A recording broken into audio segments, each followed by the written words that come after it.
This rumor is dumb and contradicts itself a lot, but we have not talked about Final Fantasy VII Rebirth in a long time, and some big things have been happening with Square Enix, so I figured why not, let's talk about it. If you guys did not know, Square Enix has been going through some massive internal shifts over the last few weeks, and there are alleged rumors brewing that these shifts might cause a delay with their future major titles releasing, which many of us are excited to see. The previous president of Square Enix, Yosuke Matsuda, has been let go and a new president has been voted in. You guys may remember over the last year, Yosuke Matsuda has been very positive and heavy on the future of NFTs within the company, which a lot of fans obviously don't like. And I'll say it right now, guys, I don't think he was voted out because of this. Him leaving more than likely had to do with the back-to-back disaster releases from Square Enix, you know, with Avengers, Babylon's Fall, and Forspoken, which, by the way, they basically dissolved the development team, Luminous Studios, and their engine after Forspoken flopped. To be clear, they still work with Square Enix. Luminous team is just merged within the company.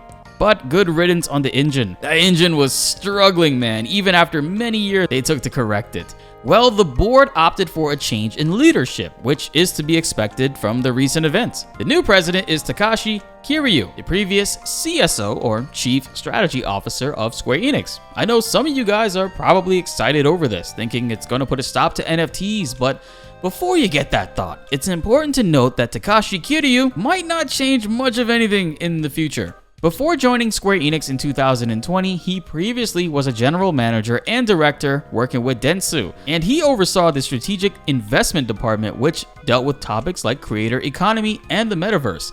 And also, let's not forget he was the CSO of Square Enix before becoming president.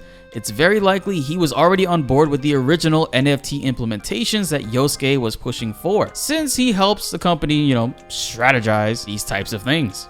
If you prefer for Square Enix to stay away from NFTs, hit that like button. Let's get this video to over 1,000 likes to spread the word. And also hit that subscribe button because we're almost at 110,000 subscribers. And I would greatly appreciate it if you guys help me hit that goal.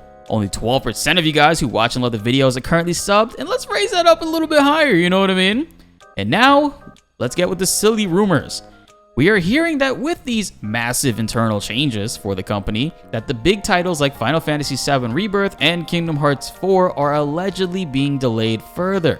Originally, Final Fantasy VII Rebirth has a this winter release date, which I personally always thought it's not really coming out until maybe March or February 2024, since that technically still is winter. But apparently, Square Enix has opted to holding off on releasing the new Rebirth trailer until after Final Fantasy XVI has released, which doesn't make sense to me. I always figured this would be the case. Final Fantasy VII Rebirth, as it stands, has more fans' interest naturally. So showing a trailer or a release date, or generally any kind of promo for Final Fantasy VII before the brand new Final Fantasy XVI is out, would greatly hurt 16.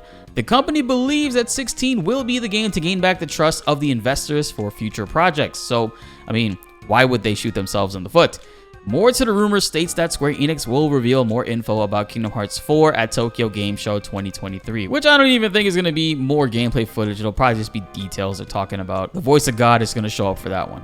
And it also says that Final Fantasy VII Rebirth will be showcased at E3, but that contradicts the previous statement of how they would delay said promo until after Final Fantasy XVI is released. Because if you guys don't know, E3 takes place 2 weeks before 16 releases. Yeah, this shit is dumb. I think Final Fantasy VII Rebirth is still rolling on strong, and the reveal will come a few weeks or even months after Final Fantasy XVI is already out. It's possible that with all the L's and money lost from Square, they would definitely consider releasing 2 major Final Fantasies within the same fiscal year of April 2023 to April 2024 to help regain lots of lost profits from the failures before it, because Final Fantasy is their main breadwinner, and the team is very confident that 16 will succeed and catapult the franchise back into higher heights.